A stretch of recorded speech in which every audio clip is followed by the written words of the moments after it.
ते म्हातारं तुला हाक मारत होत, तो ऐकलं पण त्यांना ऐकल्यावर का केलं?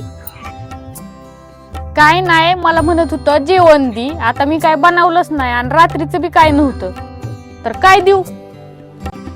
अगं मग दुसरं काय पण द्यायचं, दुसरं काय खायला नाही का घरात? दररोज अशी 2-3 जण येतात, मग सगळ्यांनाच देत बसायचं का? तुमचं पण लय असतं. म्हाताऱ्या माणसाचा आशीर्वाद लय मोठा असतो, त्यांच्या आशीर्वादाने काही कमी पडत नाही आपल्याला. द्यायचं काय नाही हो, पण सगळ्यांना आपलंच घर दिसतं.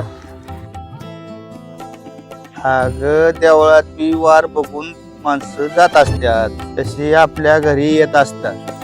परत आलं तर उपाशी म्हातारं लावू नको, ती नक्कीच लाख मोलाचं आशीर्वाद देऊन जाईल.